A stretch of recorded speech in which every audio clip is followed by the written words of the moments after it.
Esa nos ayuda. Bien, hermanos, ¿estamos listos? Discipulado de Efesios 4:23. Hoy es martes 25 de noviembre, último martes de este mes de noviembre ya. Estamos casi cerrando el año con la parte del discipulado, pero bueno, darle gracias a Dios siempre por estos espacios, así es que vamos a orar y poner todo en las manos del Señor. Elsa, si nos regalas una oración, ¿vale? Sí, pastor. Amado Padre eterno, Dios que estás en los cielos, en la tierra y en todo lugar, Padre Santo, con tus hijos, los que te amamos y hasta los que no te aman también, porque haces salir el sol y la lluvia sobre todos, Padre Santo, pero tus misericordias son para tus hijos también, Señor, especialmente. Padre Santo, como dijo el pastor, tenemos muchas cosas que agradecer, sí, Señor. Son demasiadas las cosas que tenemos que agradecer cada día, Padre Santo.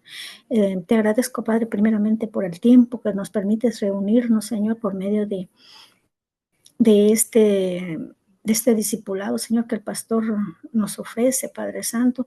Gracias por la vida de ellos, Padre Santo, que la dedican también a nosotros, especialmente los que estamos fuera, que no ni siquiera compartimos los domingos ni nada, pero yo te agradezco profundamente, Padre Eterno, por este tiempo que nos permites disfrutar, aprender y compartir con todos los hermanos que nos reunimos, Señor. Gracias, Padre Santo, por todo lo que has hecho por nosotros. Te ruego, Padre bendito, que este tiempo que vamos a tener hoy, Señor, que sea de edificación para nuestras vidas, Padre Santo, que nosotros podamos ponernos en uso también, Señor, no solamente de ser oidores, también hacedores de tu palabra, Padre Santo. En el nombre de Cristo Jesús, ponemos este tiempo en tus santas manos y al pastor, Señor, dale sabiduría con lo que nos trae y a nosotros darnos entendimiento, Padre Santo. En el nombre de Cristo Jesús, Señor, amén. Amén. Amén, Amén. amén. Gracias, Amén. Elsa. Sí, bueno, como les dije, es Paola, ¿no? La que nos va a compartir la enseñanza. Paola, no me acuerdo si este año Sí, cuándo fue pastor, la última vez que lo nos dio una olvidé. enseñanza, pero el próximo año, si Dios lo permite, vamos también a retomar algunas de esas cosas que ella nos ha dado, de las diferentes, digamos, denominaciones que hay, los profetas menores que vimos los libros apócrifos también, que es importante. Toda esa información es importante manejarla, ¿no? Entonces ella nos ha preparado hoy un profeta menor, ¿no? Que generalmente cuando uno habla, eso es como los superhéroes, a uno cuando le dicen piensa en un superhéroe, todo el mundo piensa en los mismos, ¿no? Superman, Batman, los mismos, ¿no? Y resulta que hay una cantidad de superhéroes. Lo mismo pasa con los profetas. Casi siempre pensamos en los profetas mayores, pero los profetas menores también son importantes y hay que conocer de qué se tratan los libros. Así que, Paola, adelante, ¿no? Bueno, buenas noches a todos. Voy a compartirles mi presentación. Sí, hace rato no Buenas venía noches, por Paolita, aquí. disculpa. Ah, Buenas noches. Buenas bueno, noches. Buenas noches, Paolita, disculpa que no, no, tranquila. en un segundo olvidé de que eras tú la que nos iba a dar el estudio. Bueno, sí, hace rato no venía por aquí, bueno, y como decía Pa, esto es más que todo como un tipo de estudio bíblico donde nos vamos a meter un poquito más, más a fondo en la historia, en qué pasó. Vamos a escudriñar el libro de Ageo, versículo por versículo, tal vez no palabra por palabra, pero sí vamos a irnos un poquito más allá.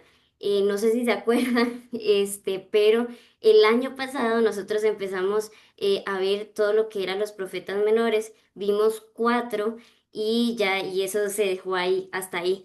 Entonces, bueno, este año, volví otra vez a traer ese tema, a retomarlo, y vamos a ver esta noche lo que es el libro de Ageo.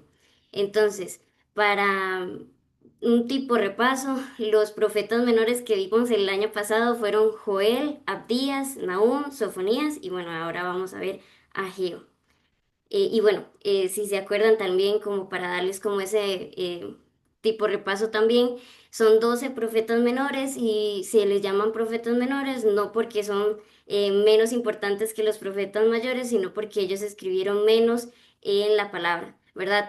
tal vez tenemos como ejemplo al profeta Isaías, el profeta Jeremías, que ellos, los libros de ellos son de 60 o más capítulos y estos tienen uno o dos capítulos. El libro más grande tiene tal vez unos 7, 8 capítulos, entonces son muy pequeñitos, pero igual son muy importantes y es necesario verlos, ¿verdad? Tal vez, como decía Pa, uno conoce mucho Isaías y quién fue Jeremías y qué hizo, y tal vez uno le dice, bueno, pero quién fue Oseas o quién fue Habacuc y no sabemos mucho de la vida de cada uno de ellos. Entonces vamos a irlos viendo, este, y ahí vamos analizando un poquito de cada uno de ellos.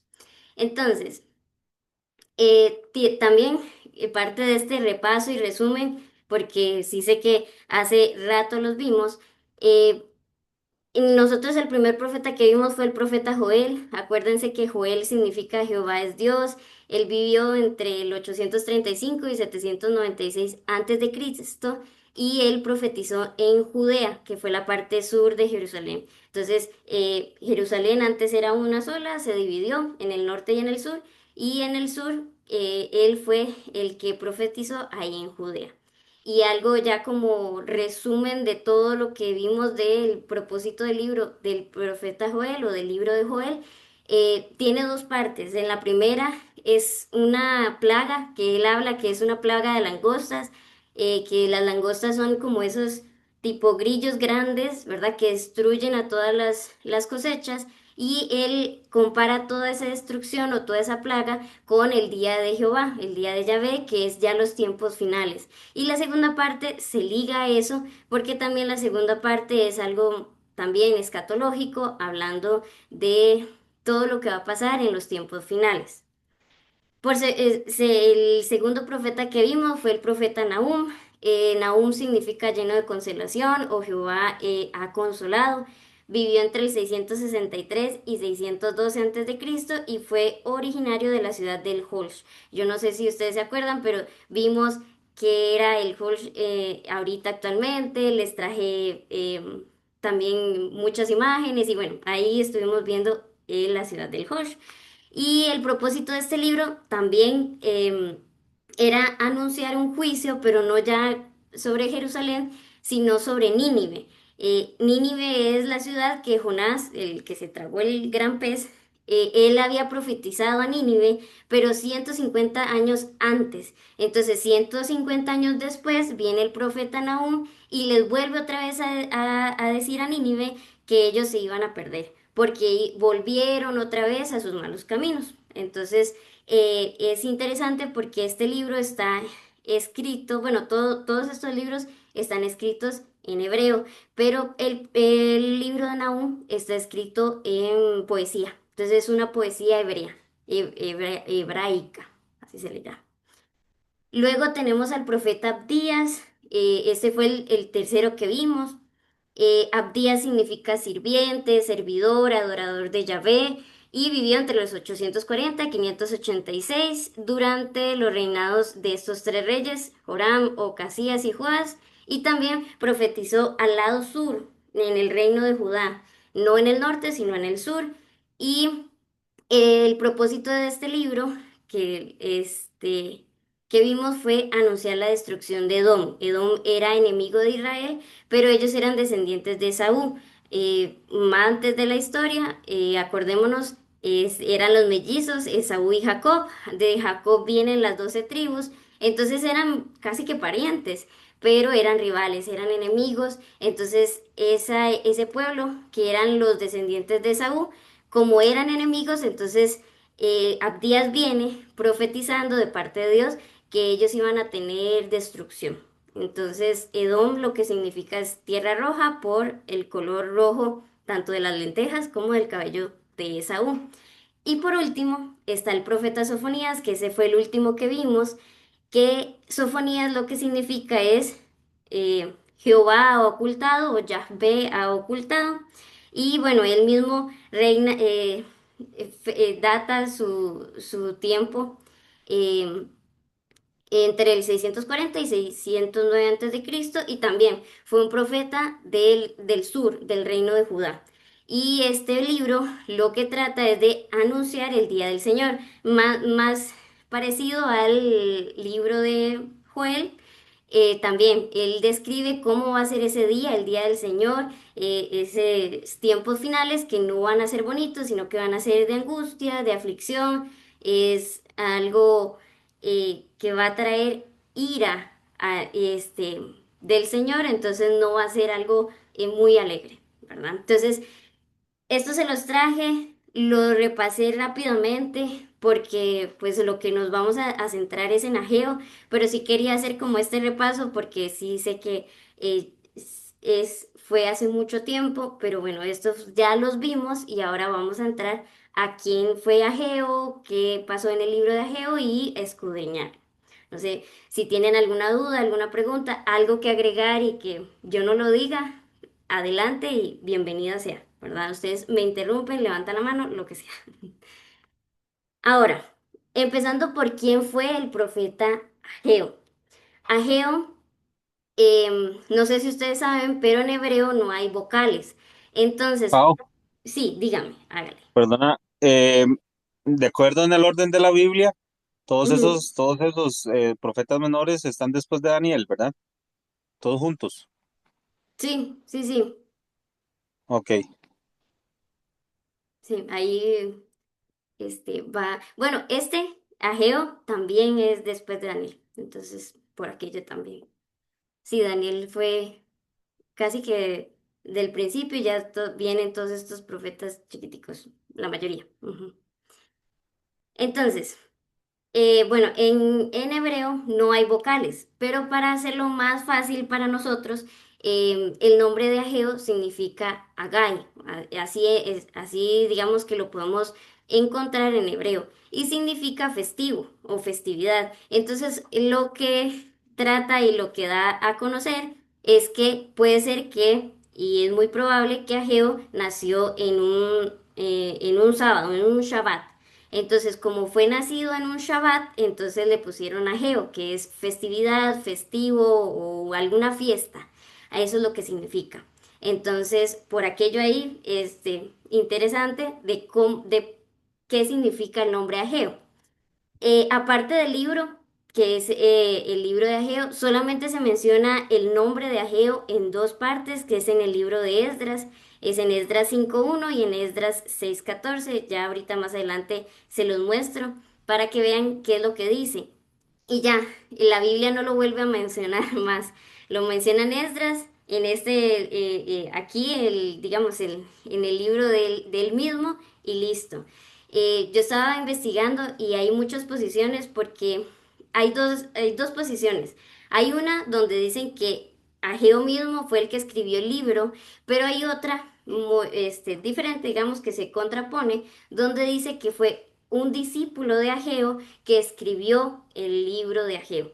Entonces, ¿y por qué dicen que fue un discípulo? Porque está escrito en tercera persona. Entonces, Ageo hizo tal cosa, Ageo no sé qué, ¿verdad? Entonces, personalmente, yo pienso que pues fue el mismo Ageo que lo escribió.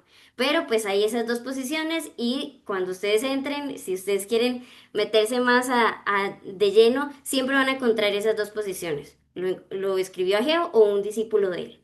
Ahora, con temas de fechas de cuándo vivió, dónde vivió y cómo, en qué época se desarrolló, Ageo fue uno de los judíos que regresó del exilio, haciéndoles como un preámbulo de todo lo que es el libro de Ageo.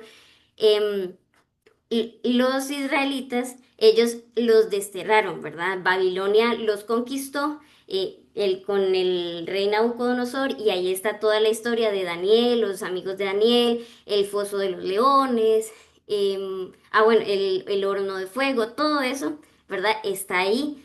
Y la cosa es que antes de eso, ¿verdad? Antes de toda esa historia de Daniel, viene lo que es, porque el pueblo de Israel se enemistó en contra de Dios. Entonces Dios no les dio la victoria y Babilonia los conquistó.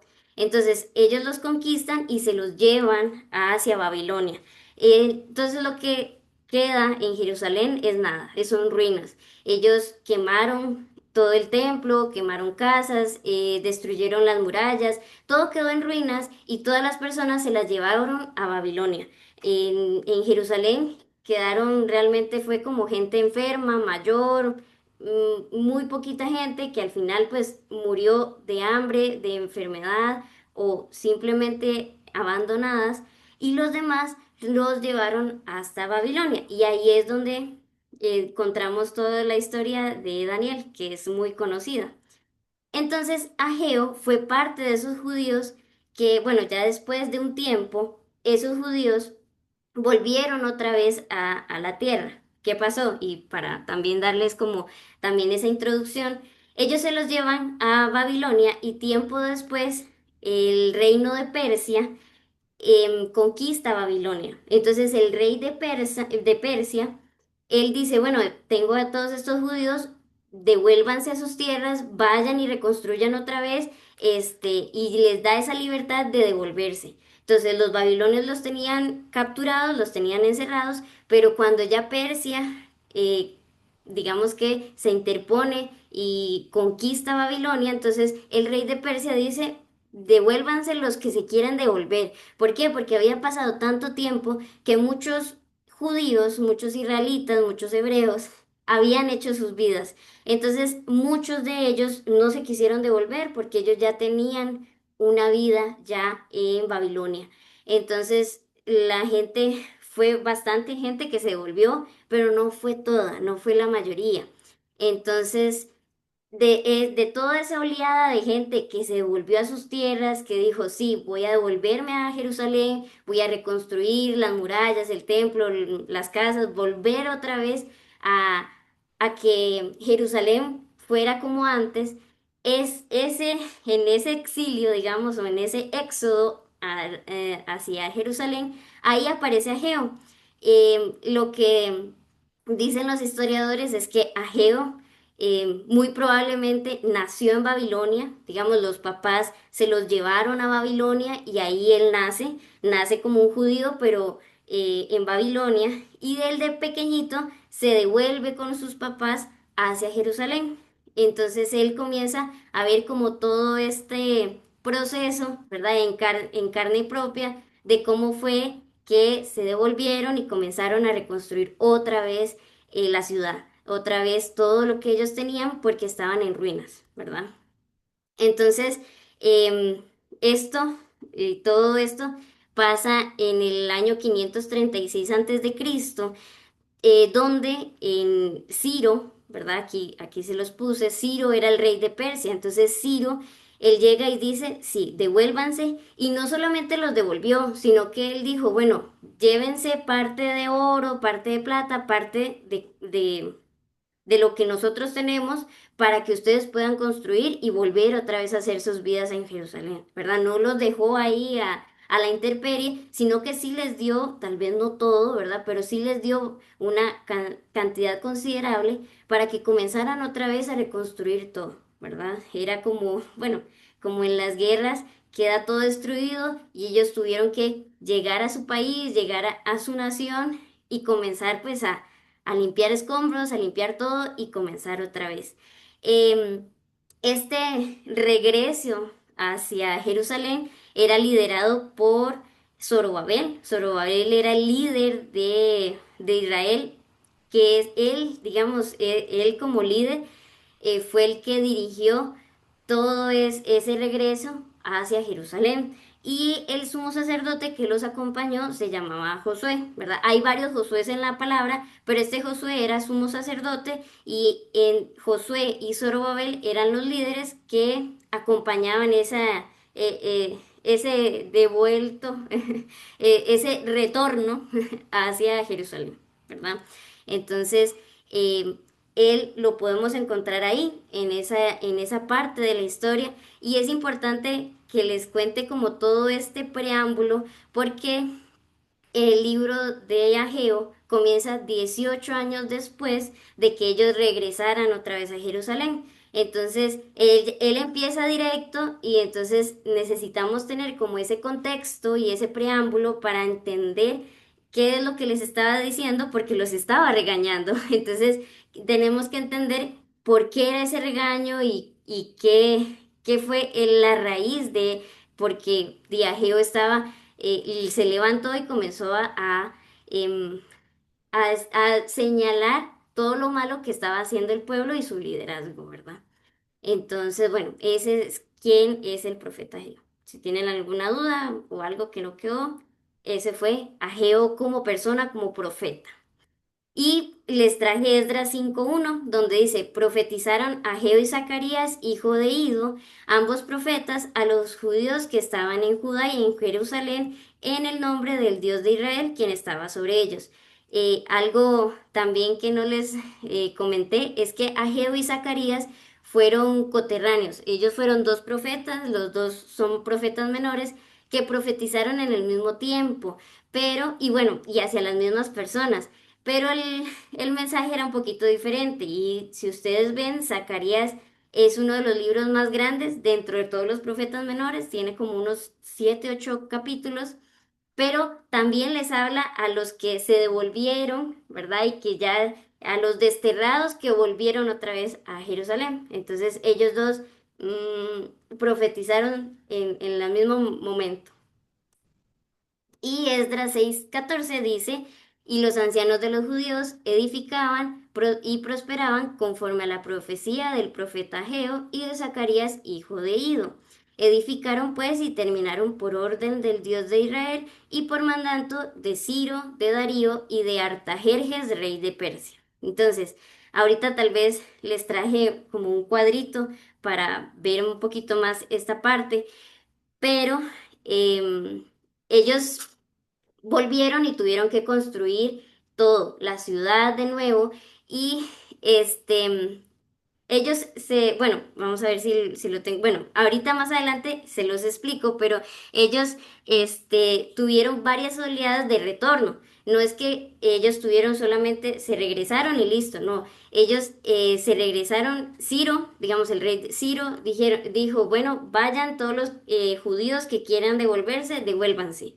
Luego muere Ciro y comienza el reinado de Darío y Darío dice, bueno, todos los judíos que todavía siguen y quieren devolverse, devuélvanse. Y por último, la tercera vez, que fue Artajerjes, eh, él también dice, bueno, los que quieran devolverse, devuélvanse. Entonces, como les contaba, no todos los judíos se fueron la primera vez y hubo 3 oleadas de retorno y en esas 3 oleadas ni siquiera se fueron todos. Entonces, por eso es que Esdras dice que fue en el mandato de Ciro, en el mandato de Darío y en el mandato de Artajerjes. Entonces, por aquí yo. Ahora, el propósito del libro. ¿De qué trata? En rasgos generales, este libro o las palabras de Ageo lo que quieren es dar ese regaño, como les dije, o tal vez es como realmente señalar a los judíos, porque 18 años después del regreso de ellos no habían terminado el templo. Ellos regresaron en el año 538 antes de Cristo, por ahí. Ellos regresan y comienzan, o sea, ellos estaban animados y ellos comienzan a hacer los cimientos del templo, ¿verdad? Todo estaba destruido, pero 18 años después, en el 520 antes de Cristo, todavía seguían en cimientos, no habían avanzado nada. Entonces, Dios les habla por medio de Ageo de que eso no estaba bien, de que ellos necesitaban terminar el templo, ¿verdad? Entonces, em, digamos que Ageo se muestra y muestra también en el libro un pueblo apático, ¿verdad? Un pueblo donde no le interesaba el templo del Señor, no le interesaban las cosas del Señor, simplemente comenzaron, hicieron los cimientos súper bien y después se desanimaron y no siguieron, ¿verdad? Entonces era un pueblo apático, desanimado y también el liderazgo tampoco hacía nada, ¿verdad? Los que eran Josué y Zorobabel tampoco se movieron. Entonces ellos dijeron, bueno, si ellos no hacen nada, nosotros tampoco, y así estuvieron 18 años. Entonces era un mensaje para exhortar al pueblo de poder volver otra vez a unirse como comunidad y poder terminar el templo, ¿verdad?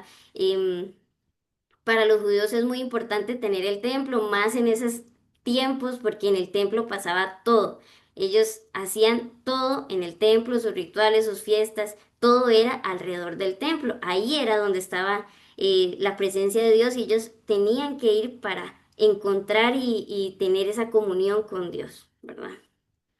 Y por otro lado también, muy parecido y muy a la línea de ellos, también Ageo em, les manda como esa a reflexionar sobre las prioridades que ellos tenían, ¿verdad? Ellos se olvidaron del templo y dijeron, no, mejor, más fácil construyamos nuestras casas y el templo dejémoslo ahí, porque obviamente el templo era muchísimo más grande, de más cuidado. Entonces, la gente en ese entonces comenzó a dejarlo a un lado y comenzó a decir, bueno, mejor vayámonos por nuestras necesidades y después vemos a ver las necesidades de Dios. Entonces era esa prioridad de primero poner a Dios y después ponernos a nosotros mismos, a nuestras cosas materiales. Y algo como interesante es que ellos, 18 años antes, ellos comenzaron a edificar el templo, pero ahí, acuérdense que ellos, desde los tiempos de antes hasta ahora, siempre han estado rodeados mm, por enemigos, por poblaciones que no los quieren. Entonces ellos se encontraron cuando se devolvieron a los samaritanos. Los samaritanos eran gente que no quería que los judíos volvieran, que los judíos estuvieran ahí y que construyeran el templo. Entonces los samaritanos o sea, lo que hicieron fue como sembrarles esa semilla de temor, de decir, bueno, si ustedes construyen el templo, los vamos a matar. Si ustedes construyen el templo, va a pasar cosas malas. Entonces ellos tuvieron miedo, se desanimaron y dijeron, no, no, aquí si seguimos nos matan, entonces mejor paremos todo y volvámonos otra vez. Y ellos no querían tener ya como, como ese tal vez como esa discordia o esa rivalidad con los samaritanos, entonces mejor hasta ahí llegaron, ¿verdad? Em, y algo como, ya como, para como resumir todo, es lo que les puse abajo, que el libro de Ageo es un recordatorio de los problemas que enfrentó el pueblo de Dios, como les dije, sobre los samaritanos, sobre no tenían muchos recursos, venían sin nada a ver cómo estaba todo, pero de cómo ellos confiaron en Dios otra vez después de las palabras de Ageo y cómo Dios los proveyó en todas sus necesidades. Ellos claramente tenían necesidades, no tenían todo, pero Dios estaba con ellos y Dios les dio la salida y Dios les dio todo lo que necesitaban para poder construir otra vez su hogar y su nación, ¿verdad? Entonces, bueno, no sé si tienen alguna duda, pero ese es como el propósito y como el resumen del libro en sí. Esto era lo que les Ahora, hablaba, dígame.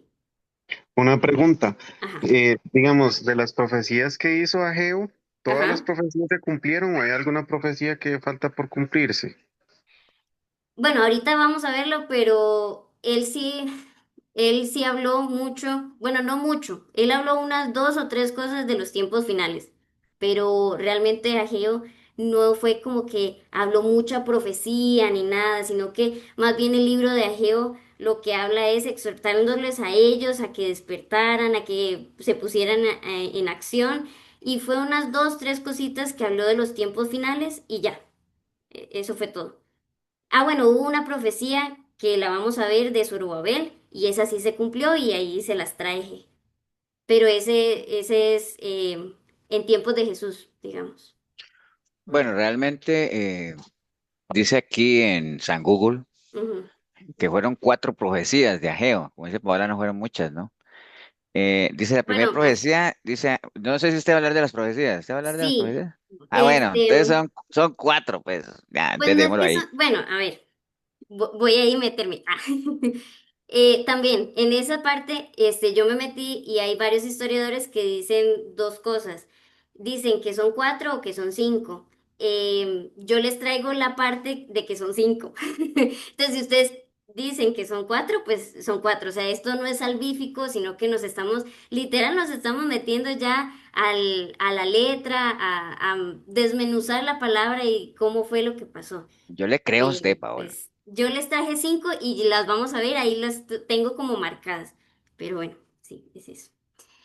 Esto era lo que les estaba diciendo ahorita, que el regreso de los judíos hacia Jerusalén fue en 3 tractos. El primero era liderado por Zorobabel y Josué, lo hizo el rey de Ciro, el rey persa de Ciro, y ahí es donde entra Ageo. En ese primer regreso es donde Ageo de niño con sus papás fue que se volvió.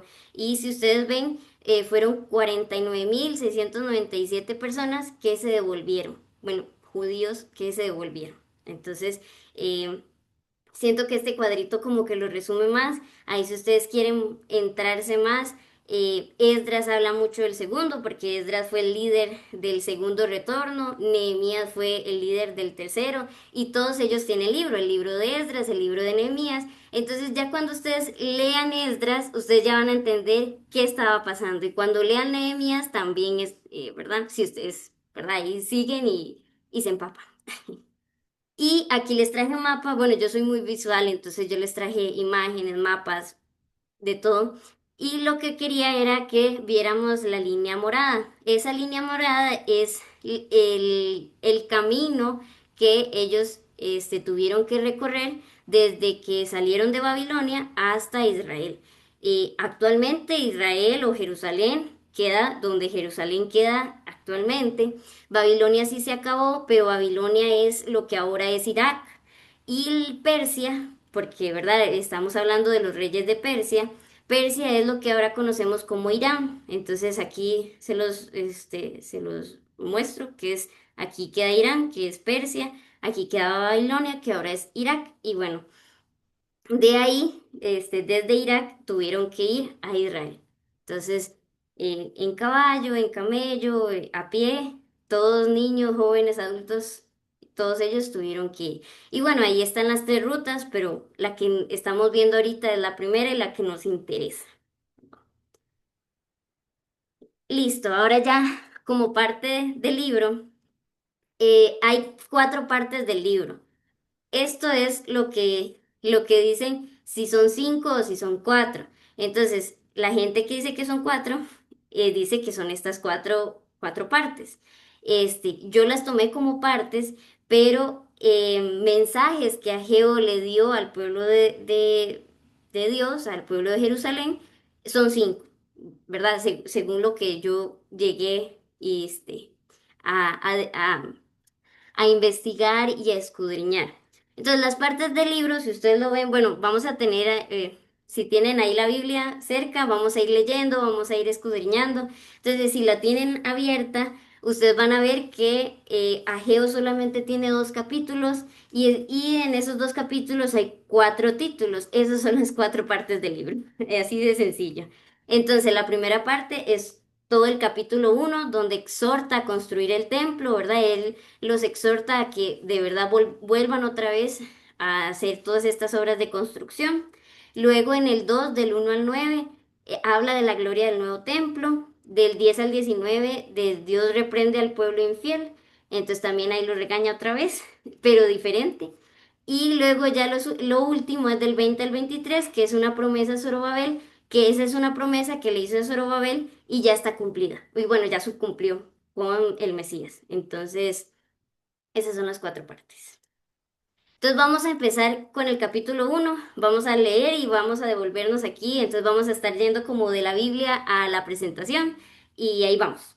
Entonces dice, Ageo 1:1, dice, en el año segundo del rey Darío, en el mes sexto, en el primer día del mes, vino palabra de Jehová por medio del profeta Ageo a Zorobabel, hijo de Salatiel, gobernador de Judá, y a Josué, hijo de Josadac, sumo sacerdote, diciendo, hasta ahí. Entonces, ¿qué pasa? Este libro es uno de los libros donde uno tiene muy marcado las fechas históricas y donde realmente uno dice, mira, fue en este año, y cuando uno se va a la historia, uno dice, sí, la historia corrobora que ese rey estaba en ese año, ¿verdad? Entonces, no es simplemente por estar ahí, sino que sí sucedió y es como una prueba inequívoca de que realmente la palabra es verdadera y sí pasó, ¿verdad? No es algo inventado.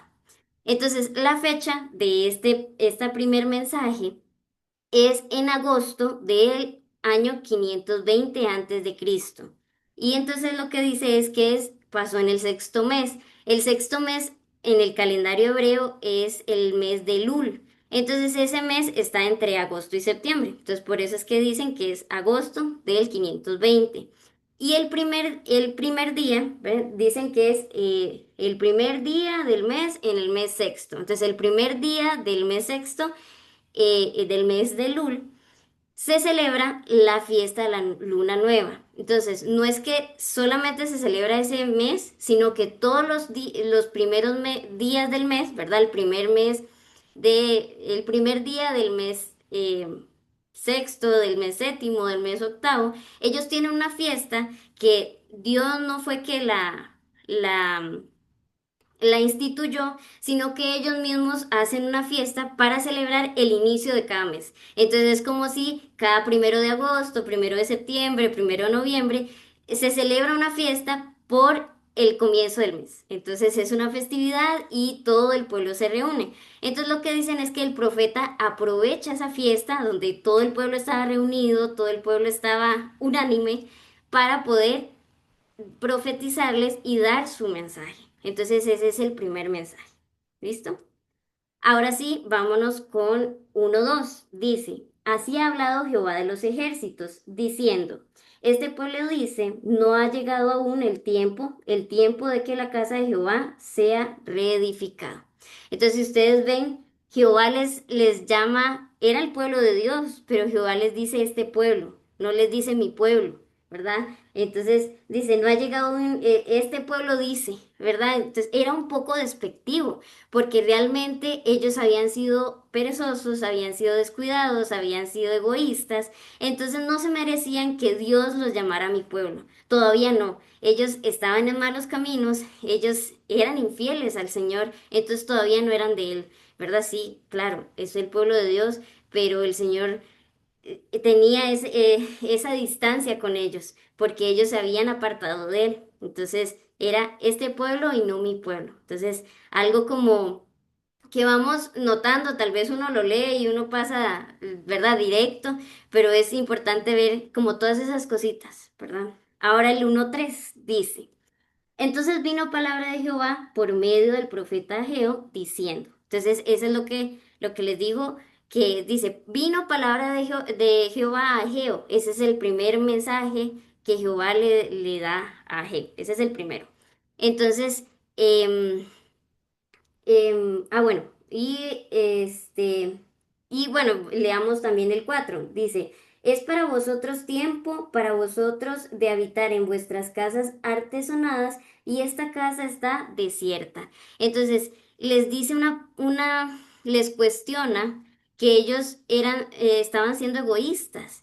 ¿Por qué? Porque era ese egoísmo de decir, bueno, no, yo me preocupo por mí y no me voy a preocupar y no voy a tener ese interés por Dios. Entonces Dios les estaba reclamando eso, ¿verdad? Entonces ellos lo que hacían era decir, bueno, no, nosotros tuvimos muchas dificultades, como yo les hablé sobre los samaritanos, entonces seguro Dios no quiere que continuemos. Esto está muy difícil, entonces mejor no seguir. Entonces, hay mucha gente así y para traerlo también aquí a la actualidad que tiene esa actitud, que dice tal vez, no, es que esto ya se puso muy difícil, o a veces con el mismo cristianismo y la vida cristiana, cuando dice, no, es que el cristianismo es muy difícil, entonces mejor no me voy a esforzar, ¿verdad? O hay gente que dice, no, es que para alcanzar esto tengo que trabajar mucho, entonces Dios sabe que es muy difícil, entonces yo sé que él entiende, él sabe, y entonces no se esfuerzan. Y así estaba ese pueblo. El pueblo dijo, no, es que es muy difícil, ¿cómo vamos a volver sin dinero, sin nada? Dios conoce nuestras dificultades, Dios sabe que está muy difícil, entonces no lo vamos a hacer. y Dios más bien le reclama de que Él estaba con ellos. Entonces, sí, también es difícil, hay momentos difíciles, pero con Dios ellos lo podían soportar, lo podían em, llevar a un puerto, ¿verdad? A mejor puerto. Entonces, ese es como ese cuestionamiento que Dios les hace.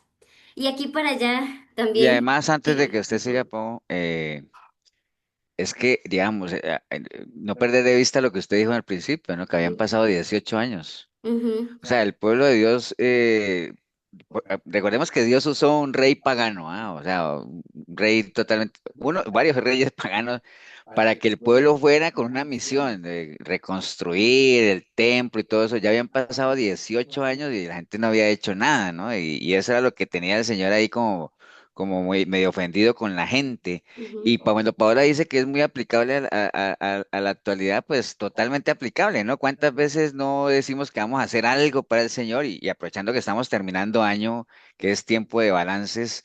Esa gente esperó 18 años y no había hecho nada. O sea, ¿cuántos años han pasado? ¿Cuánto tiempo ha pasado en la vida de cada uno de nosotros, en la vida de mucha gente que dice que va a hacer cosas para Dios y no las hace? No arrancan, por lo menos. Yo no estoy diciendo que van a ir a edificar un templo tampoco, ¿no? Pero empecemos por el templo nuestro, ¿no? Que es nuestra vida, nuestra familia, lo más cercano, ¿no? Pero bueno, siga, Pau, para no atrasarlo.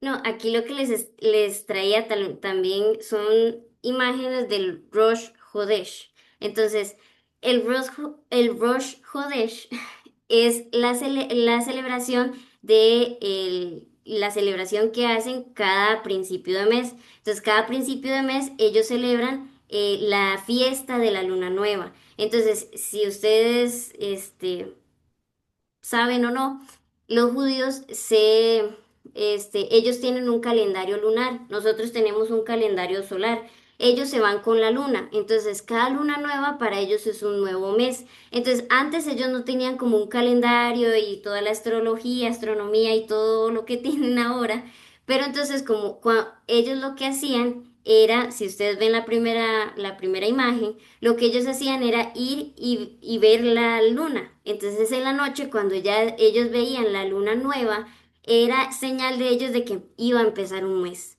Entonces eso lo hacían unos 2 días seguidos como para corroborar que sí, ya estaba la luna nueva y entonces ahí ya hacían celebraciones de que ya había empezado un nuevo mes. Entonces, algún dato interesante es que el año nuevo, ¿verdad? Para ellos, el inicio de año se llama Rosh Hashanah y Rosh Hodesh es el inicio del mes. Entonces, Rosh Hashanah es el inicio del año, Rosh Hodesh, inicio del mes. Actualmente también es una festividad donde ellos en las sinagogas, ¿verdad? Ya no hay templo, pero en las sinagogas ellos se reúnen y el rabí toca el shofar y ellos también tienen unas oraciones especiales para eso. Hay comida, hay festividad y ese día es un día de celebrar que estamos empezando un nuevo mes. Entonces, por aquello, sí es una festividad que se celebra hasta ahora y se llama el Rosh Hodesh. Y aquí les traje también unas imágenes de las viviendas en esos tiempos. No eran, ¿verdad?, tan sofisticadas, pero sí eran viviendas de 1 o 2 pisos y también podían tener terrazas. Pero literalmente eran muy, muy sencillas. Eran bloques de cementos, uno encima de otro y ya, eso era todo. Entonces, eso era lo que les decía. Ya tenían esas viviendas, pero no tenían el templo ya listo. Entonces, bueno, sigamos. Luego vamos a leer el capítulo, ay, me fui. El capítulo, bueno, el versículo del 5 al 7 dice, pues así ha dicho Jehová de los ejércitos, meditad bien sobre vuestros caminos, sembráis mucho y recogéis poco, coméis y no os saciáis, bebéis y no quedáis satisfechos, os vestís y no os calentáis, y el que trabaja a jornal recibe su jornal en saco roto. Así ha dicho Jehová de los ejércitos, meditad sobre vuestros caminos. Entonces, esa era una reflexión que él les hacía y que nos hace también a nosotros. Y doblemente dice, bueno, meditad en el 5 y en el 7 vuelve otra vez a que mediten y de que realmente no solamente se quedan ahí en ese meditar, sino que se arrepientan y que se conviertan, porque era ese egoísmo de yo trabajo para mí y todo para mí y nada para el Señor, ¿verdad? Es ese beneficio propio, ¿verdad? Luego en el 8 dice, subid al monte y traed madera y reedificad la casa y pondré en ella mi voluntad y seré glorificado, ha dicho Jehová. Entonces ahí lo que vemos es que ahí dice, subid al monte. Entonces muchos de los historiadores lo que dice es que como está en singular, tenía que ser un monte en específico y llegaron a la conclusión que pueden ser dos. Puede ser el monte de Moriah o la cordillera del Líbano. Antes, en esos tiempos, em, los lugares eran más frondosos, tenían más árboles y eran más propensos a ir y encontrar bosques enteros donde poder conseguir esa madera y esa leña para poder construir el templo. Ahorita, más que todo como con las guerras, la civilización y todo eso, pues ya no hay tanto, pero sí queda como cierta vegetación en esos lugares propiamente, ¿verdad? Luego leamos del 9 al 11. Dice, buscáis mucho, y creo que también ese 9 también viene como la misma seguidilla de lo que leímos en el 5 6 y 7. Dice, buscáis mucho y halláis poco, y encerráis en casa y yo lo disiparé en un soplo. ¿Por qué? Dice Jehová de los ejércitos, por cuanto mi casa está desierta y cada uno de vosotros corre a su propia casa. Por eso se detuvo de los cielos sobre vosotros la lluvia, y la tierra detuvo sus frutos. Y llamé la sequía sobre esta tierra y sobre los montes, sobre el trigo, sobre el vino, sobre el aceite, sobre todo lo que la tierra produce, sobre los hombres y sobre las bestias, y sobre todo trabajo de manos. Entonces, ahí lo que les estaba diciendo es que, y volvemos otra vez a las prioridades, poner siempre de primero al Señor. Si nosotros y también ellos, ¿verdad? Esa era como también la exhortación de poner siempre de primer lugar al Señor, poner siempre de primer lugar a Dios, y todo lo demás será añadiduras y todo lo demás va a encajar, ¿verdad? Tal vez uno dice, bueno, tal vez no es que yo viva en un campo de rosas, pero sí sé que, y como lo hemos dicho muchas veces, todo lo que nos pasa para el cristiano es de bien, ¿verdad? Puede ser que hay temporadas y hay momentos de dificultad, pero Dios está con nosotros y Él va a hacer que todo eso trabaje a favor de nosotros, ¿verdad? Y también algo interesante ya en los últimos dos, del 10 y el 11, es que Jehová em, les había mandado dos pestes, digámoslo así. Una era que habían tenido un año muy malo para la cosecha y también les mandó una severa sequía. Entonces, realmente ellos no entendían por qué les iba tan mal, y Dios mismo lo afirma que eso era porque ellos se habían alejado de Dios. Acuérdense que cada vez que el pueblo se alejaba de Dios y cada vez que el pueblo no quería nada con Dios, ellos comenzaban a perder guerras, comenzaban a que fueron conquistados, fueron derrotados, fueron saqueados. Entonces, cada vez que el pueblo de Dios tenía alguna racha mala, era por eso. Y ellos realmente no estaban entendiendo eso. Entonces, Dios les tiene que, por medio de Ageo, decir, bueno, ustedes tuvieron un año muy malo, tuvieron sequías, tuvieron, ¿verdad? No tuvieron una cosecha buena, pero es porque están alejados de mí, ¿verdad? Entonces, hay veces y no digo que nosotros no vamos a tener tiempos malos y difíciles, pero hay veces que las personas llevan un palo, como se dice popularmente, y realmente van de una miseria a otra miseria, y es porque están alejados del Señor, porque realmente se alejan cada vez y cada vez más y realmente desprecian las cosas del Señor, que nosotros sabemos que si es algo de dificultad es por bien y nos gozamos en eso, ¿verdad? Entonces, ellos no entendían eso y creo que Ageo tiene que recalcárselo ahí mismo, ¿verdad? Y bueno, y les traje lo que es actualmente el monte de Moriah y la cordillera del Líbano. Uno de esos dos es donde Dios los iba a mandar. Y si ustedes ven ahí el monte de Moriah, El punto más alto tiene una mezquita, pero si ustedes ven alrededor, sí tiene varias vegetación, tiene pues ciudades y todo, y ahí conviven judíos, musulmanes, cristianos y de todo, ¿verdad? Pero el centro del Monte Moria está la mezquita. Entonces, para que ustedes vean y tengan un poquito más como de, más visual. Y ya para terminar Pau, una pregunta. dígame, sí. En esa imagen que pusiste ahí de la mezquita, ¿era donde Ajá. estaba el templo? Muy seguramente, sí. Este, que realmente cuando se construye el tercer templo, este fue el segundo. Cuando ya se construye el tercer templo, ya es que son los tiempos finales, ¿verdad? Esa es una prueba que en Apocalipsis dice que ya cuando comiencen a construir, cuando comiencen a quitar ese y construyan y comiencen a construir el templo judío, ya ahí sí. Ah, se me fue. Amigo, sí. No. Ya. Sí, no, Oh, no escuché. Mm, mm, ya volví. Ahí, hola. ya volvió, se fue, Ah, se sí, fue ahí para... dice que mi conexión es inestable, perdón, ahí. Hágale. No sé qué escucharon o qué no escucharon. Está hablando del tercer templo. Bueno, es que se volvió a quedar congelada. Ay, voy a quitar esto, espérese. Descongelada.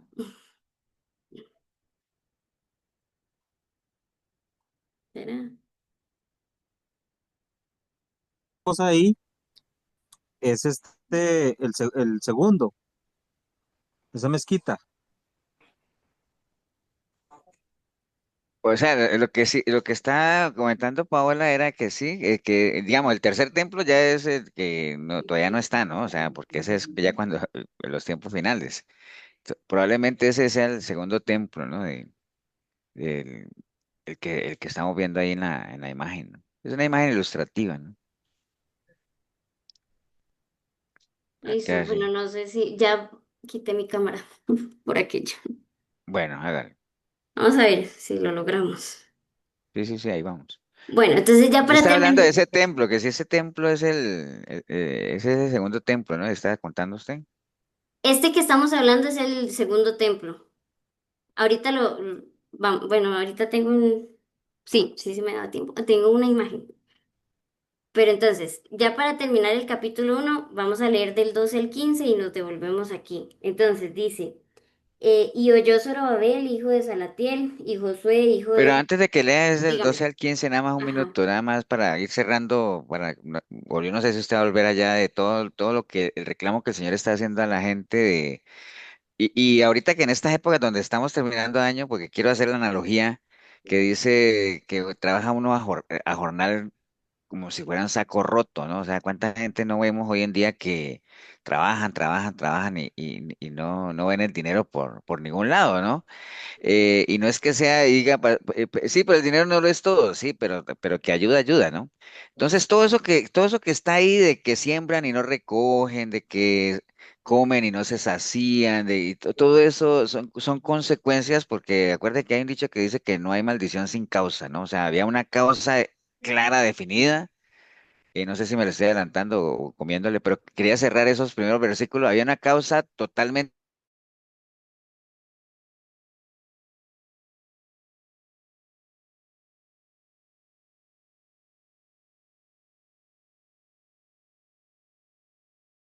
podemos hacer nada, pues ahí está totalmente la prueba fehaciente, ¿no? Dice que se aleja uno del Señor y inmediatamente la bendición desaparece. Ahora sí. Voy que me quedé congelada. ¿Otra vez? Sí, quité su cámara. Que ya vuelve Paola otra vez. Pastor, y también que usted habla del templo, que qué importante fue también cuando sacaron al pueblo de la esclavitud de Egipto, ¿no?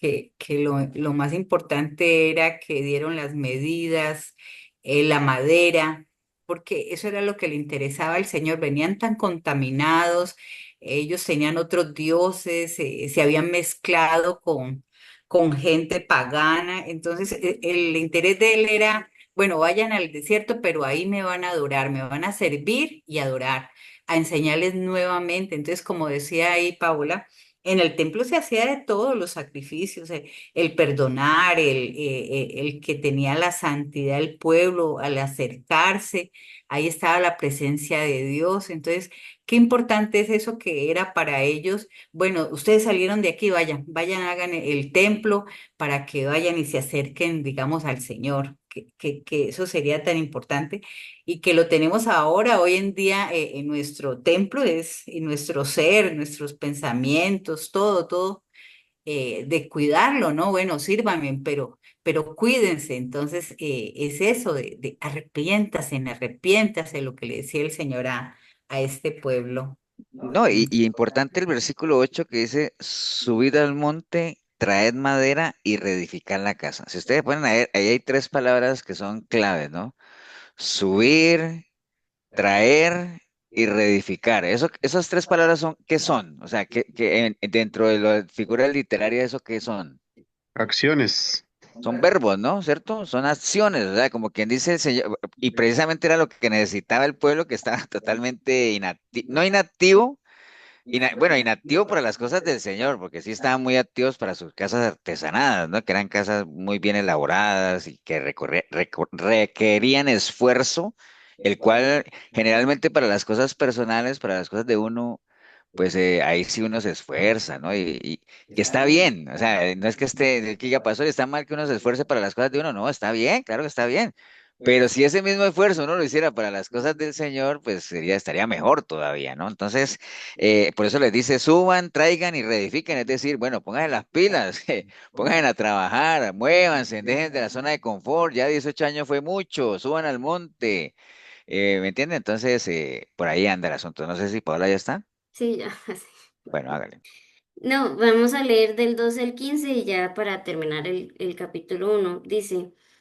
Oyó Zorobabel, hijo de Salatiel, y Josué, hijo de Josadac, sumo sacerdote, y todo el resto del pueblo, la voz de Jehová su Dios, y las palabras del profeta Ageo, como le había enviado Jehová su Dios, y temió el pueblo delante de Jehová. Entonces Ageo, enviado de Jehová, habló por mandato de Jehová al pueblo, diciendo, Yo estoy con vosotros, dice Jehová. Y despertó Jehová el espíritu de Zorobabel, hijo de Salatiel, gobernador de Judá, y el espíritu de Josué, hijo de Josadac, sumo sacerdote, y el espíritu de todo el resto del pueblo, y vinieron y trabajaron en la casa de Jehová de los ejércitos su Dios. En el día 24 del mes sexto, en el segundo año del rey Darío.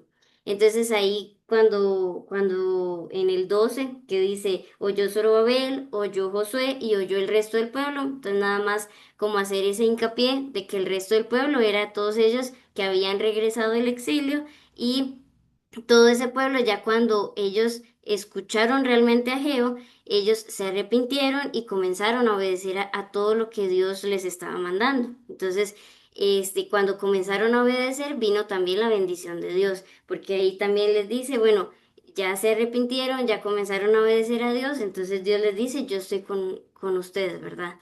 Entonces, solamente es así como nosotros vamos a poder tener y alcanzar esa bendición.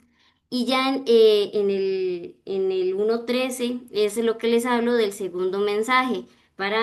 Digamos, para algunos el capítulo 1 se divide en el primero y en el segundo mensaje, donde ese es en 1.13, donde vuelve otra vez Dios a hablarle a Ageo y Ageo les habla al pueblo diciendo eso, que él iba a estar con ellos.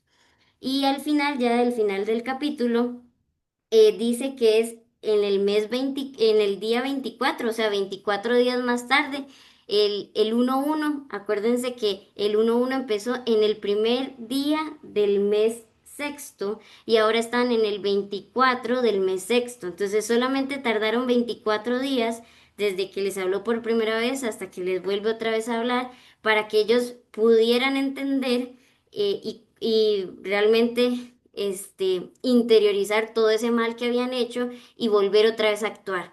¿verdad? Entonces, tardaron 18 años, pero solamente 24 días en decir, sí, estamos mal, nos arrepentamos, comencemos otra vez, y comenzaron otra vez a accionar y a comenzar a reedificar otra vez el templo. Ese es el capítulo 1, esa es la primera. Ahora, antes de cerrar el uno, Ujú. o nada más ahí, Sí, sí, al sí. final, ¿qué fue lo que reactivó a la gente, ¿no? Pregunta para el que quiera contestar. ¿Qué fue lo que reactivó a la gente? La palabra. ¿Alguien más? Sí, el mensaje que le dio a Geo. Ok, bueno, digamos, el tema ahí es que dice que, bueno, vino palabra de Dios, a Jehová les habló, ¿no? Obviamente le habló a la Sí, gente por mandato del Señor y les dijo y todo eso a la gente, ¿cierto que sí? Pero mire que el versículo 14 dice, y despertó Jehová el espíritu de toda esa gente, ¿no? Entonces, sí, obviamente Dios nos habla por medio de la palabra, pero ¿cuánta gente no escucha palabra y sigue sin hacer nada? ¿Me entiende? Porque sí, la palabra en sí, acuérdese que la palabra es importantísima, pero si la palabra se escucha y al final no se hace nada, pues la palabra no dejará de ser letra, ¿no? Y la letra mata, el que vivifica el espíritu. Por eso es que si no es Dios, digamos, el que lo reactiva a uno, el que uno lo que hace, uno como predicador lo que hace es sembrar la palabra y exponerla como tal. Pero ya el que reactiva, el que anima, el que atrae, el que realmente nos debería mover, pues es nuestra relación con el Señor, ¿no? O sea, porque Él dice que despertó Jehová el espíritu de ellos y al final entonces toda la gente empezó otra vez a hacer lo que deberían haber hecho. ¿Cuántos días fueron? 24 días 24. atrás, ¿no? Ujú. Bueno, ni siquiera 24 días atrás, 18 años atrás. Pero bueno, sí, la palabra obviamente, pero tiene que ir acompañada de lo más importante que es la relación con el que nos da la palabra, ¿no? Si no hay esa relación, pues por más palabra que escuchemos, no nos vamos a reactivar, ¿no? Ok, vamos. Listo. Entonces, bueno, ese es el primer capítulo donde los exhorta. Ahora vamos con el capítulo 2. Entonces vamos a leer del 1 al 5 y vamos a volver otra vez acá. Entonces dice el 2 dice, en el mes séptimo, ya cambiamos de mes, a los 21 días del mes, vino palabra de Jehová por medio del profeta Ageo, diciendo, habla ahora a Zorobabel, hijo de Salatiel, gobernador de Judá, y a Josué, hijo de Josadac, sumo sacerdote, y al resto del pueblo, diciendo, ¿quién ha quedado entre vosotros que haya visto esta casa en su gloria primera? ¿Y cómo la veis ahora? ¿No es ella como nada delante de vuestros ojos? Pues ahora, Zorobabel, esfuérzate, dice Jehová. Esfuérzate también, Josué, hijo de Josadac, sumo sacerdote, y cobrad ánimo. Pueblo todo de la tierra, dice Jehová, y trabajad, porque yo estoy con vosotros, dice Jehová de los ejércitos. Entonces, ellos habían trabajado un mes completo. Acuérdense que ellos empezaron en el 24 del mes sexto. Ahorita estábamos en el 21 del mes séptimo. Entonces, aproximadamente era un mes que ellos estaban ya trabajando, ¿verdad? Ya estaban avanzando.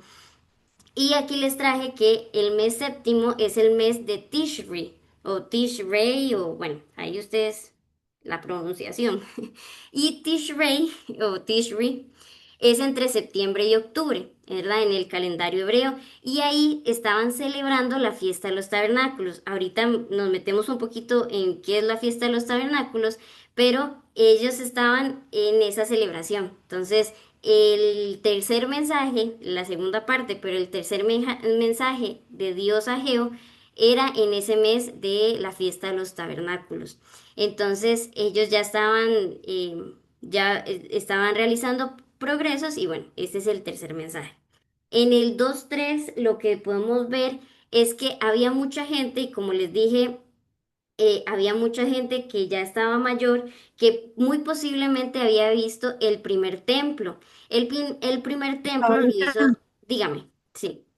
en en ese mes de Tishrei es cuando celebran el Año Nuevo, ¿verdad? eh, ¿O no? no sé. Eh, Mm. ahí tengo backup ahí. a ver si lo busca.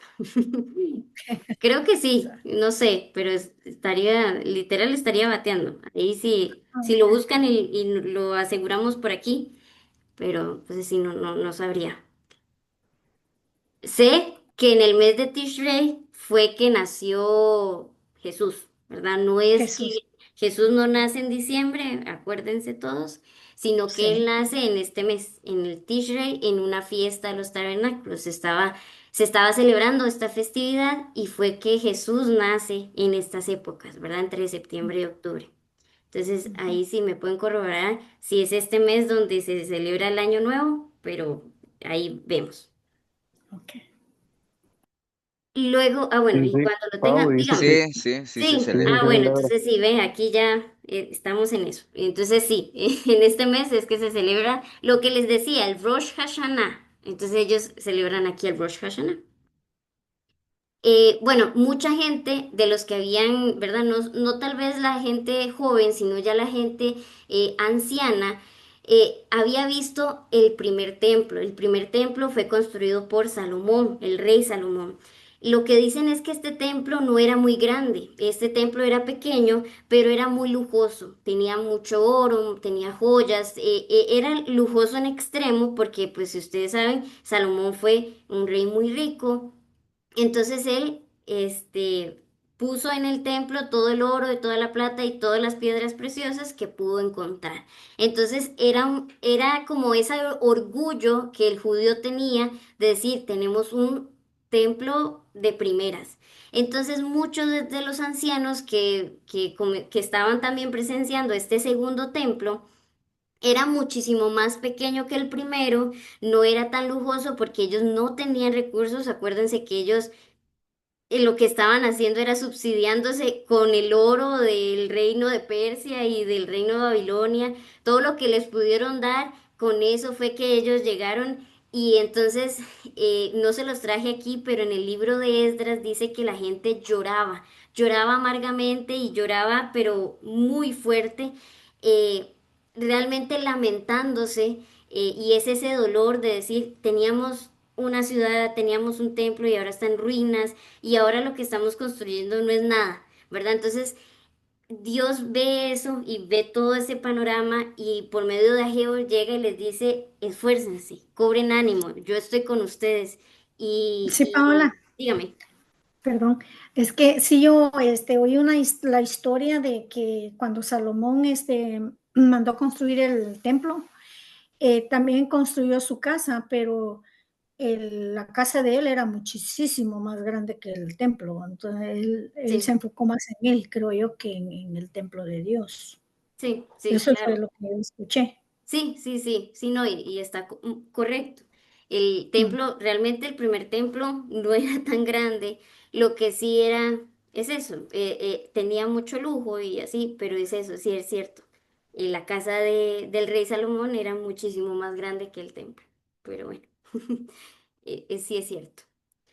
Entonces, bueno, lo que ya él, lo que les dice ya en el 4 y en el 5, por eso es que dice la gloria del nuevo templo, en el 4 y en el 5, él les recuerda que él estuvo con ellos en el Éxodo, él estuvo con ellos en Egipto y él iba a estar con ellos ahí mismo. Entonces, no era el templo era importante, era un templo humilde, un templo sencillo, pero lo más importante era que ellos ya tenían al Señor, tenía contar con esa presencia, ¿verdad? Entonces, también ahí lo importante, también en esta parte de que hay veces que las personas, este, tienen esa parte de sollozar o de decir, bueno, es que yo soy pobre y pobrecito yo y no tengo tanto, pero el Señor ahí mismo les dice y nos dice a nosotros que no importa lo que tengamos o lo que no tengamos, si tenemos a Dios,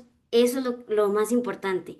Que tener una casa de 3 pisos, cuatro, no sé, 4 años, 5, 6, 2, lo que sea, nosotros deberíamos de importar, o sea, que nos importe más contar con su presencia, y eso era lo que él decía y también nos dice a nosotros, esforcémonos, cobrémonos ánimo porque hay veces que es complicado, es difícil, y estos tiempos son difíciles cada vez más, pero volver allá y decir, Dios estuvo con ellos, está con nosotros y podemos seguir adelante, porque Él pone todo, digamos que en orden, si nosotros lo seguimos y lo tenemos, ¿verdad? Aquí también haciéndome un poquito y devolviéndome más también a lo de la fiesta de los tabernáculos, ahí en Levíticos 23 del 39 al 44 no les traje todo, pero nada más el 39 y el 40 dice, y esto es el Señor que instituyó esta festividad, dice, a los 15 días del mes séptimo, acuérdense que estábamos en el 21 del mes séptimo. Entonces dice, cuando hayas recogido el fruto de la tierra, haréis fiesta a Jehová por 7 días. Entonces, el primer día era el 15, el séptimo día era el 21. Entonces ellos estaban terminando la fiesta de los tabernáculos. Entonces ellos, bueno, el primer día era reposo, el otro, el último o el octavo era también de reposo. Y lo que iban a hacer era tomar ramas con frutos de árboles, ramas de palmeras, ramas de árboles, sauces, y os regocijaréis delante de Jehová vuestro Dios por 7 días. Entonces aquí les traje unas imágenes de cómo es que los judíos celebran la fiesta de los tabernáculos actualmente.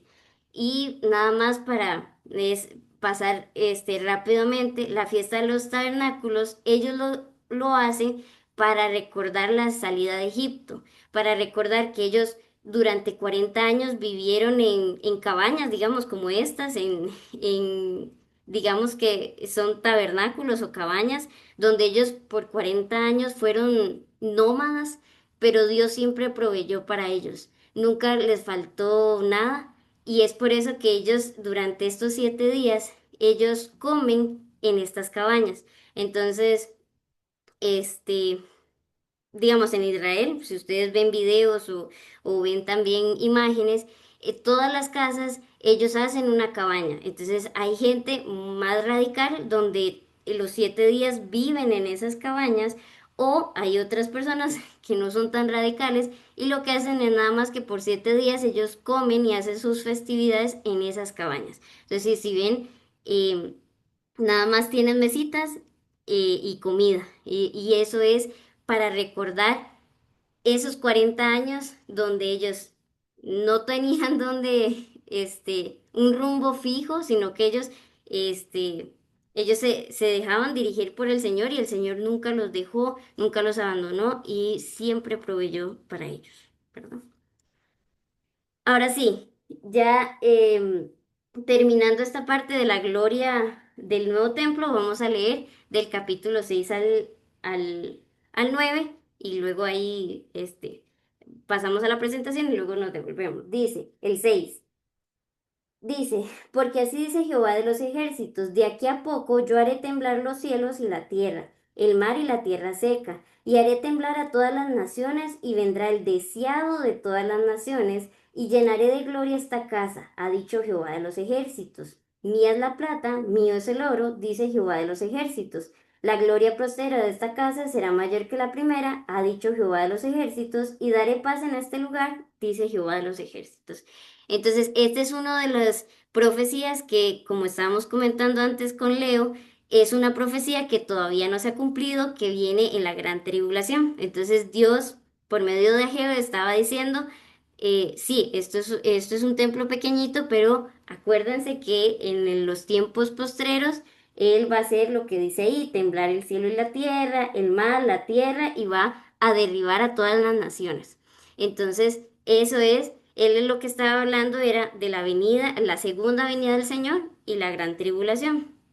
Y para ahí dice que va a venir el deseado de todas las naciones. Entonces, ese deseado de todas las naciones es Cristo, ¿verdad? Ya han llegado a una conclusión de que es Cristo, ¿verdad? Entonces, porque bueno, ahí haciendo como un paréntesis, hay gente que dice que es el anticristo porque pues el anticristo es como esa parte de que las naciones es que los desean porque Cristo es al que le rechazan. Pero esa es una postura.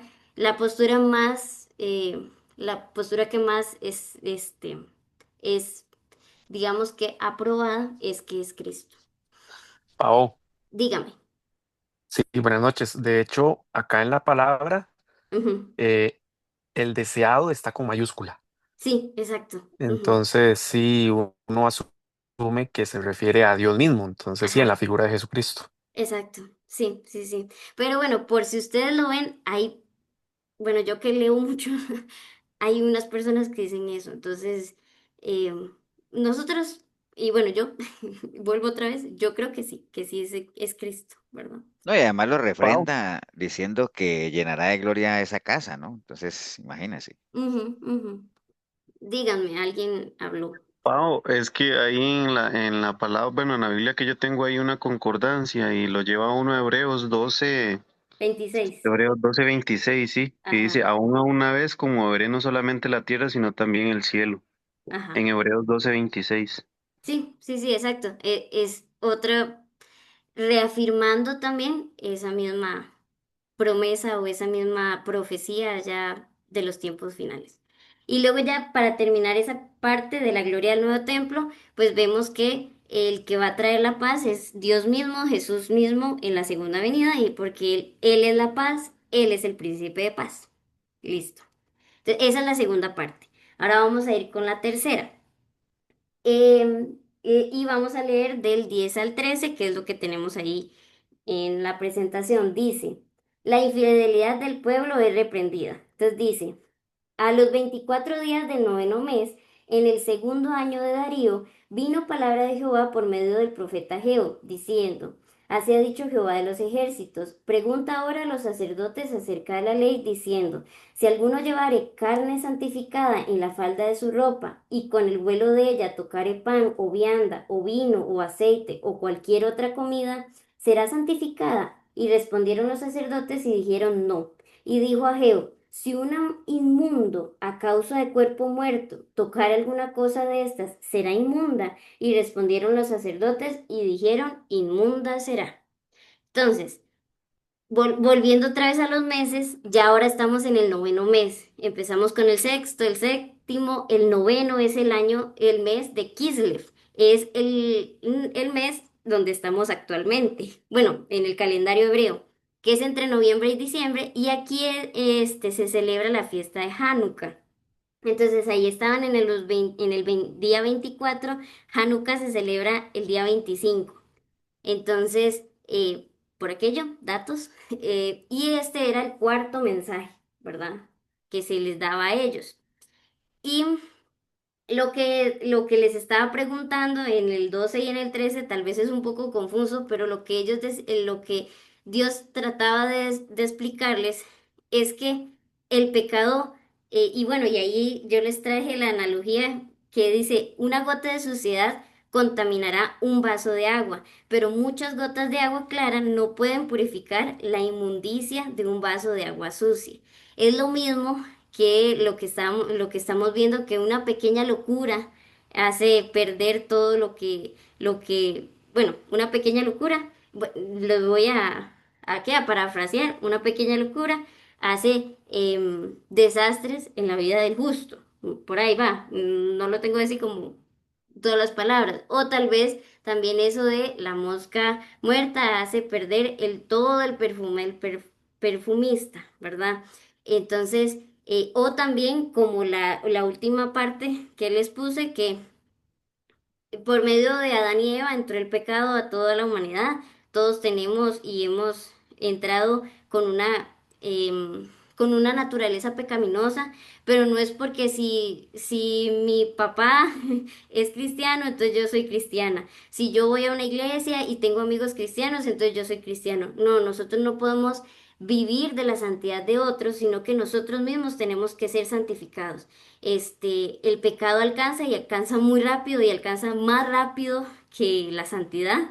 Y lo vemos actualmente que este mundo va de mal en peor muy rápido, pero es necesario nosotros, y eso es lo que él decía ahí, cada uno en nuestra salvación es personal, cada uno tiene que velar por eso, y nosotros tenemos que saber y estar seguros de que somos sanos y que somos salvos, ¿verdad? Wow. Dígame. Eclesiastés 10:1 dice, las moscas muertas hacen heder y, y dar mal olor al perfume del perfumista. Ujú. Así una pequeña locura al que es estimado como sabio y honorable. Sí, ese era. Entonces, ese es el pasaje que les estaba diciendo. Entonces, es una forma diferente de verlo, pero bueno, aquí está representado. Hablando de los templos, nada más para darles como el contexto y que se lleven en imágenes, en el lado izquierdo está el templo del rey Salomón. Este fue el primer templo y si lo ven es muy sencillo, muy pequeño, o sea, es pequeño, no se ve, pero era pequeño, sencillo, nada más tenía, ¿verdad? Este, el altar donde estaba como el gran lavabo de bronce, lugar santo, santísimo y listo, ¿verdad? Ahora, en la segunda parte, en la parte derecha, lo que pasó es que el templo de Zorobabel, que así se le conoce, Herodes, él lo destruye. No lo destruye todo, sino que él lo destruye parcialmente y entonces él mismo lo reedifica. Entonces, cuando él dice, bueno, voy a reedificar el templo para los judíos, lo reedifica y lo hace el doble de grande que el templo del rey Salomón. Entonces, este templo, hay mucha gente que dice que este es el tercero, pero realmente es una remodelación del segundo. Entonces el templo de Herodes es una remodelación porque era el doble de lo que una vez fue del original. Y si ustedes ven, este es el templo de los tiempos de Jesús. Y este templo tenía un patio para mujeres, un patio para los gentiles, tenía un almacén, tenía, bueno, era grandísimo. Y no solamente tenía el lugar santo, santísimo, el altar, no, tenía esto más todo lo que estaba adelante. Entonces, para que ustedes puedan ver que realmente esa gloria del nuevo templo sí sucedió, porque al final y al cabo, ese segundo templo fue muy majestuoso, muy grande y mejor, ¿verdad? Y ya después para terminar esta parte de la infidelidad del pueblo, vamos a leer del 14 al 19 para terminar ya como ese regaño segundo. Dice el 14, y respondió Geo y dijo, así es este pueblo y esta gente delante de mí, dice Jehová, y asimismo toda obra de sus manos y todo lo que aquí ofrecen es inmundo. Ahora pues, meditad en vuestro corazón desde este día en adelante, antes que pongan piedra sobre piedra en el templo de Jehová. Antes que sucedieran estas cosas, venían al montón de 20 efas y habían 10. Venían al lagar para sacar 50 cántaras y habían 20. Os herí con viento solano, con tizoncillo y con granizo en toda obra de vuestras manos, mas no os convertisteis a mí, dice Jehová. Meditad, pues, en vuestro corazón desde este día en adelante, desde el día 24 del noveno mes, desde el día que se echó el cimiento del templo de Jehová, meditad, pues, en vuestro corazón. No está aún la simiente en el granero, ni la vid, ni la higuera, ni el granado, ni el árbol de olivo ha florecido todavía, mas desde este día os bendeciré. Entonces, ¿qué pasa? Lo que él les estaba diciendo, y creo que hacer énfasis tal vez en el 15 cuando dice, antes que pongan piedra sobre piedra en el templo. Entonces, antes que ellos comenzaran a edificar, tenían que meditar si de verdad lo estaban haciendo para el Señor. No, hay personas también, y esto lo traigo también en la actualidad, que dicen, sí, yo hago, no sé, yo sirvo a Dios, pero realmente no son cristianos. Entonces ahí lo que él le estaba diciendo es, vean si su corazón es recto, si realmente somos cristianos, si realmente tenemos a Dios antes de edificar para Él.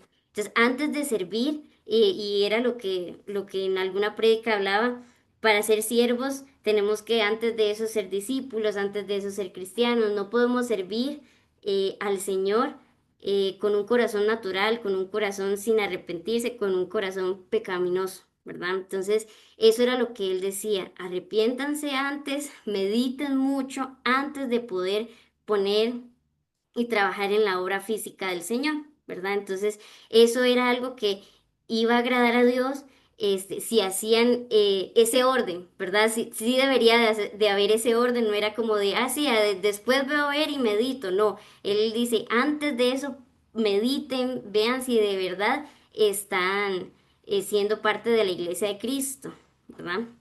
Y aquí les traje del 16 al 17. Él nombra varios, digamos que palabras que tal vez no se ve, no se entiendan, o, ¿verdad? Yo les se los traje por aquí. Ahí habla de EFAS. EFAS era como una canasta o era una unidad para los alimentos secos. Entonces ellos medían los granos, la harina, el trigo en EFAS. Entonces esa era una medida que ellos tenían.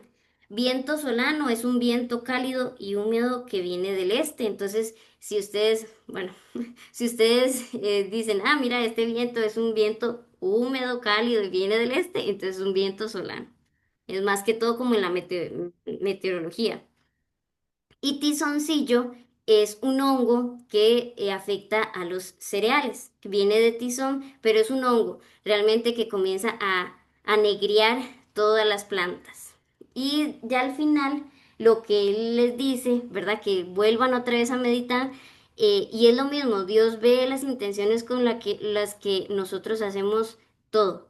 Ve nuestras intenciones y Él sabe si nosotros es que vamos a hacer cosas para el Señor por digamos que como un favor propio, un favor propio, o si es para realmente agradarle, tener una íntima comunión con el Señor y realmente agradarle a Él y no agradarnos a nosotros mismos, ¿verdad? Entonces, Él lo que dice es, bueno, ahora que ya me tienen a mí, ahora que ya están, ya meditaron y que están obedeciendo al Señor, entonces ya al final Él dice, en este día os bendeciré, o sea, ya van a estar conmigo. Y esa es ya la tercera parte. Y vamos ya con la última, que ya es más rápida. Ah, bueno, antes, con esto de la carne y del cadáver, ellos tenían estos, en la Torá, en las leyes, ellos tenían unas leyes que decían lo de la carne y lo de los cadáveres, que lo vimos en el 2:12 y 13. Entonces en Levítico 6:27 decía, todo lo que tocare su carne será santificado, y si salpicare su sangre sobre el vestido, lavarás aquello sobre lo cual cayere en lugar santo. Entonces esta carne no era cualquier carne, sino que cuando ellos tenían que arrepentirse de algún pecado, ellos tenían que ir a sacrificar algún cordero, un carnerito, y esa carne era santa o era santificada por lo mismo, porque esa carne era usada para expiación de los pecados. Entonces, por eso es que dice que la carne era santa. Pero no es que si la carne tocaba alguna otra ofrenda, también la santificaba. No, la carne era santa y listo. Era ese simbolismo. Y en números 9, 11 y 22 sí les dice que todo el que tocare cadáver de cualquier persona será inmundo 7 días. Ellos se tenían, cada vez que moría una persona y la tenían que enterrar y luego pues hacer como todos estos pasos, ellos tenían que apartarse del pueblo 7 días y luego volver otra vez porque habían tocado cosa inmunda, ¿verdad? Y ya para terminar, vamos con el capítulo 2 del 20 al 23. Entonces leamos todo y ya vamos viendo la última parte. Dice, promesa de Jehová a Zorobabel.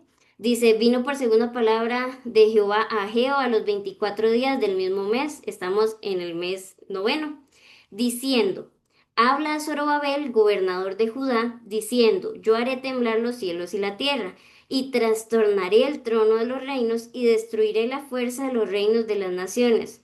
Trastornaré los carros y los que ellos suben, y vendrán abajo los caballos y sus jinetes, cada cual por la espada de su hermano. En aquel día, dice Jehová de los ejércitos, te tomaré, oh Zorobabel, hijo de Salatiel, siervo mío, dice Jehová, y te pondré como anillo de sillar, porque yo te escogí, dice Jehová de los ejércitos.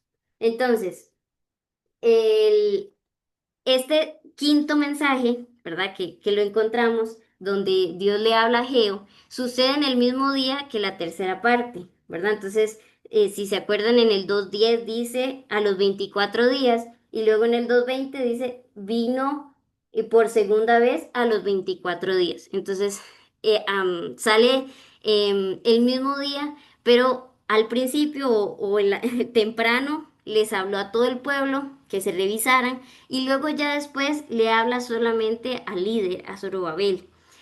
Y aquí aparece ya el segundo mensaje que es ya también hablando de la gran tribulación que todavía no ha pasado, pero va a pasar, donde él le dice a Zorobabel como líder que él va a derrocar a todas las naciones, que va a remover a todos los enemigos, sean carros, jinetes, armas.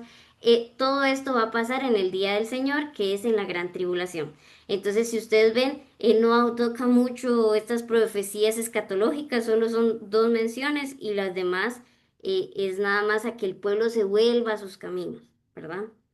Y ya por último, eh, traje como dos partecitas. Em, la primera es el anillo de sellar. Él dice que él lo va a tomar a Zorobabel y creo que también, y quería que también nosotros nos metiéramos en eso, a que el Señor nos tome como ese anillo de sellar. Ese anillo, bueno, era un anillo que tenía un sello que lo utilizaban los reyes, los gobernantes, para autorizar o firmar cualquier ley o cualquier decreto que ellos sacaban, ¿verdad? Entonces, realmente, cuando él dice, bueno, yo te escogí y te pondré como anillo de sellar, era esa parte donde nos da, es el rey, o sea, es Dios dándonos a nosotros esa autoridad para poder nosotros aquí realmente tener y ser representantes de él aquí en la tierra, ¿verdad? Y por otra parte, Zorobabel era parte del linaje de David. Él es parte de la familia y el Mesías o Jesús, como parte del linaje, vino también con Zorobabel, tanto de la rama de María como de José. Entonces, si ustedes leen, bueno, ahí se los traje nada más los pasajes, pero si ustedes leen Mateo 1:12 y Lucas 3:27, ahí habla, dentro de todo el linaje de Jesús, habla de Zorobabel. Entonces, Zorobabel también queda como parte de ese linaje y esa también es esa promesa que le hace Ageo y que le dice Ageo a Zorobabel, que él iba a quedar como un linaje del Mesías y también como ese anillo de sellar porque él lo escogió. Y quería nada más terminar con esto del anillo de sellar, más bien que reflexionamos y terminemos en realmente saber si nosotros somos ese anillo de sellar del Señor, es esa persona que recibe esa autoridad, ese poder. Muchas veces el rey le daba ese anillo a las personas para decir, bueno, le doy la autoridad de que todo lo que él diga tiene mi aval, ¿verdad? Entonces realmente ver y hacer una analogía bíblicamente de que nosotros como cristianos estemos siendo ese instrumento del Señor donde tengamos ese aval y que nosotros aquí tengamos esa autoridad y ese propósito, donde realmente hay veces que dicen, no, es que usted tiene una autoridad de machacar al diablo y sacar espíritus y atar y desatar, y no es esa autoridad, sino es esa autoridad de realmente traer a los perdidos,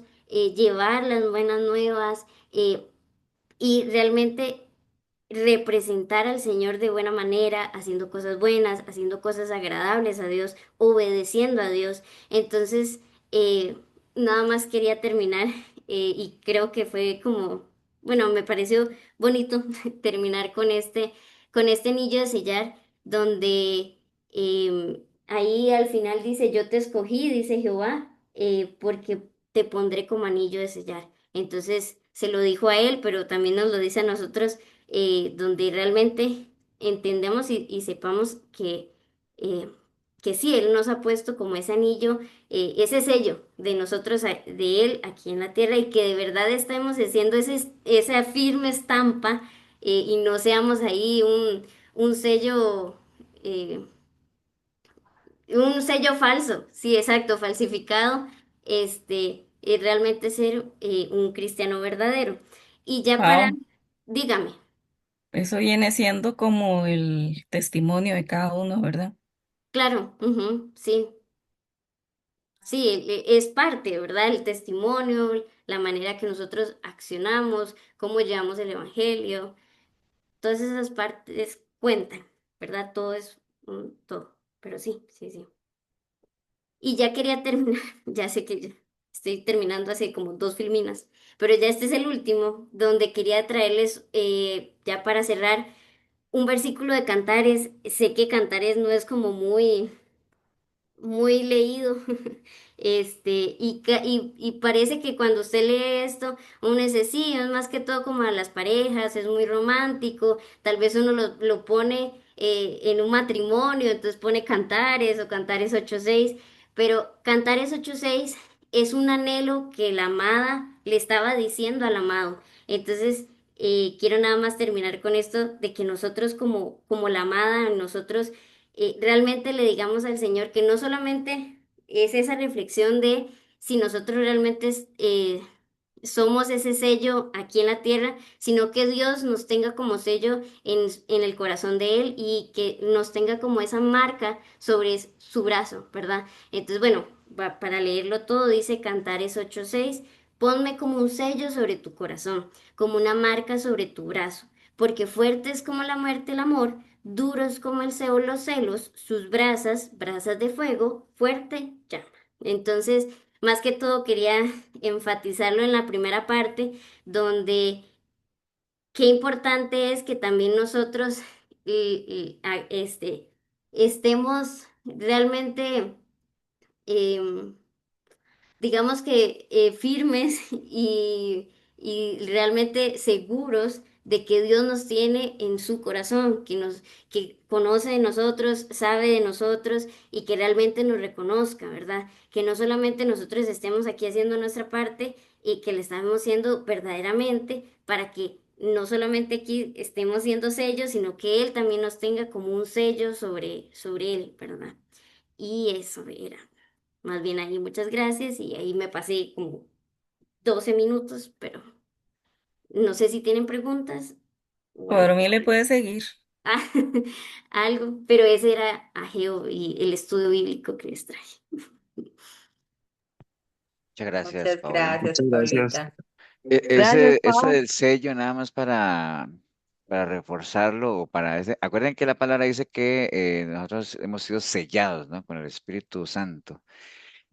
Cuando nosotros predicamos de eso, de sellados con el Espíritu Santo, y yo les hacía la analogía de lo que es un sello, ¿no? Que a veces uno le dan una carta y dice, no, no, pero póngame el sello porque es que eso así sin sello como que nada que ver, ¿no? Entonces los sellos son son prendas de garantía, ¿no? Eso es lo que le da validez. En los tiempos antiguos, pues obviamente el sello, estaba en un anillo, ¿no? Que era el que permitía sellar todos los documentos y todo eso.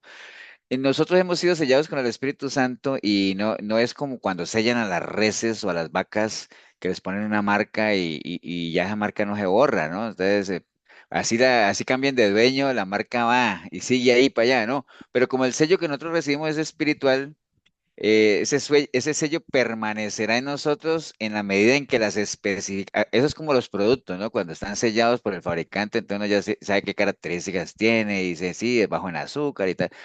Como el sello que tenemos es espiritual, el sello permanecerá en nosotros en la medida en que las características que estemos dando o que la gente perciba de nosotros estén en línea a aquel que nos dio el sello, ¿no? En el momento en que comencemos a dar características diferentes, dice, no, hombre, ese no está acorde al fabricante que yo esperaba, ¿no? Está dando como que ese sello es de otro lado.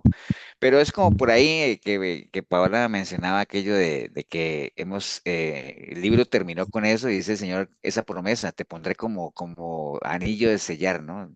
Y es la promesa que nos hace a nosotros cuando el Señor se fue, le dice, no, yo les voy a mandar un consolador. Es más, para que estén seguros, cada uno de ustedes va a ser sellados con el Espíritu Santo. Pero bueno, muchas gracias, Pau.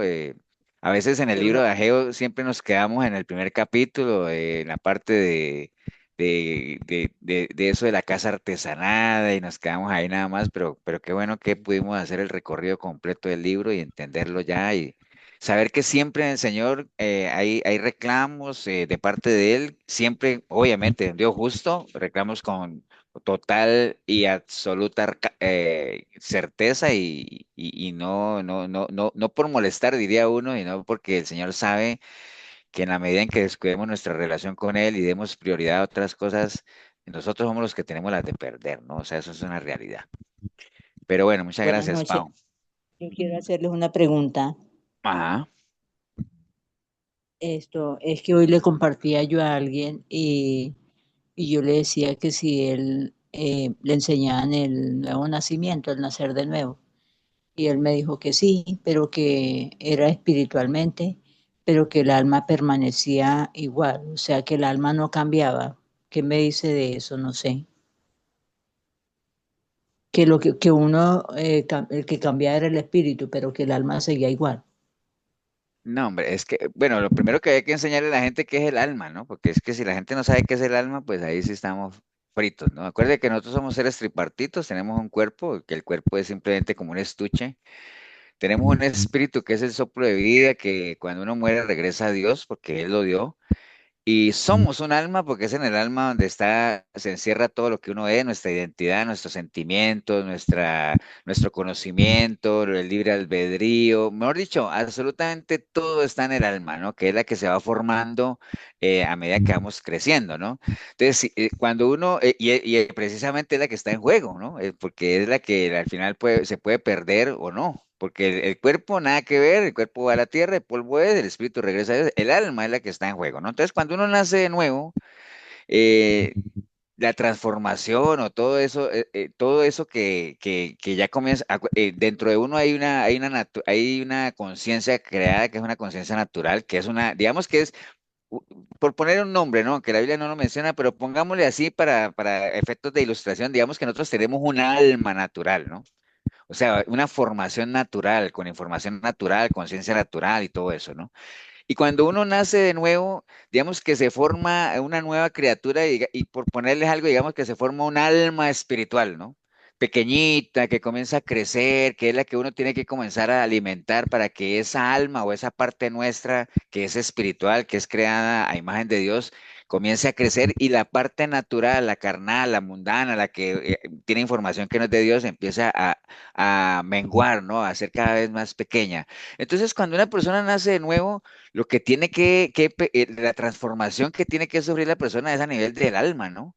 Porque el espíritu y el cuerpo no tienen nada que hacer ahí, ellos no tienen problema, ellos ya saben para dónde van cuando esto cese, ¿no?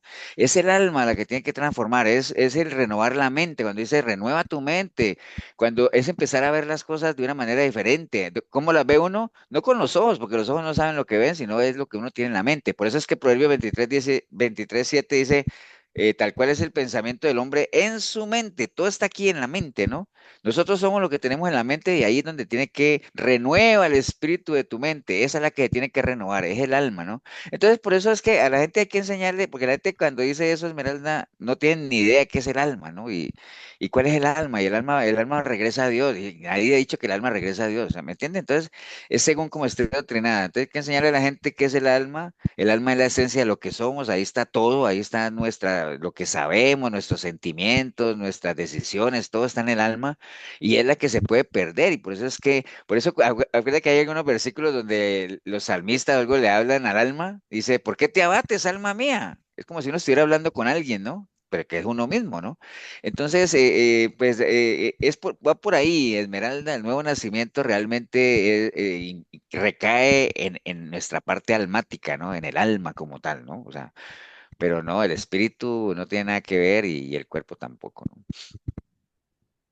No sé si te quedó Gracias, claro, señor. pero a la gente que te encuentres con eso, decirle, pero pregúntale, ¿pero usted sabe qué es el alma?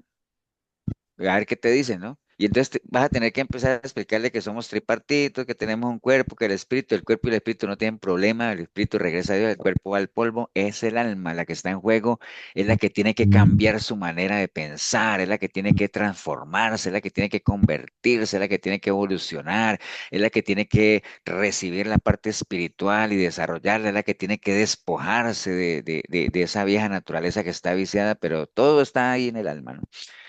Ok, ¿alguien más? Bueno, le puedo hacer una pregunta. Claro, Cindy. Es que hace tiempos Alexander y yo teníamos esa duda. Bueno, saliéndonos un poquito del tema. Que Las sea personas, fácil, ¿ah? Sí, las personas que creman, esas personas igual van, ¿a dónde van? Es que, digamos, cuando una persona la creman, digamos, conectando lo que estamos hablando ahora, ¿qué es lo que creman, Cindy? El El cuerpo. cuerpo. ¿Y qué es lo que está en juego?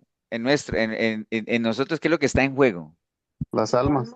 El alma, ¿no? Sangre. Entonces, cuando una persona la creman, lo único que hacen es acelerar el proceso porque cuando uno lo entierran en tierra, uno se convierte en polvo ¿en cuánto tiempo? No sé, un año, 5, más, 2 años, 3 años. Entonces, 6. cuando uno lo creman, uno se convierte en polvo en media hora, ¿no? Entonces, lo único que se hace es acelerar el proceso, pero al final el cuerpo polvo es y y en polvo vuelve y se convierte. Entonces, la Biblia no habla nada de que si los que se creman, que está prohibido. No, no, no. O sea, aquí el tema es el cuerpo. Lo único que la Biblia dice es que el cuerpo vuelve, el polvo es y el polvo se convierte. Que uno acelera el proceso con la cremación, eso es otra cosa. Pero el alma no se crema, ¿no? El alma con cremación o sin cremación, enterrado en tierra o en bóveda o enterrado, ¿no? El alma sigue el mismo proceso, ¿no? Muere uno con Cristo, sin Cristo, el alma va a una eternidad con Dios, a una eternidad sin Dios, que si va directamente a la presencia de Dios, no, como dice la Biblia, hay un lugar donde todos vamos a ir a descansar, a dormir el sueño de los justos, los que muramos con Cristo, a esperar a que el Señor venga, donde los que mueran en Cristo resucitarán primero, todo lo que ya nosotros hemos leído, ¿no? Pero no, no, eso de la cremación no tiene nada que ver, Cindy. Pastor, Sí, señor. Pastor. entonces digamos, lo que se pierde o se gana es el alma, Sí, claro. porque hay un versículo que dice que el que gana almas es sabio. Sí, sí, exacto. Sí, señora. ¿Sí? Yo estoy comiendo manzana. Ay, no, Elías. También la manzana se pierde. Bueno, vamos a orar, vamos a darle gracias a Dios. Gracias, Paulita. Excelente, como siempre. Me haces quedar mal, hombre, con todas esas presentaciones. Pero bueno, te perdono. Regálanos una oración, Esmeralda, para irnos, ¿vale? Bueno, sí, Señor. Padre, gracias por esta enseñanza, gracias por usar la vida de Paola para transmitir su mensaje. Gracias por la vida del pastor, gracias por la vida de Milena, gracias por la vida de cada uno de los que estamos aquí presentes, por aquellos que de pronto no pudieron estar presentes, Señor, también pedimos que supla toda necesidad que ellos tengan en estos momentos, así como suple la de nosotros, Señor. Gracias por este tiempo en el nombre de Jesús. Amén y amén.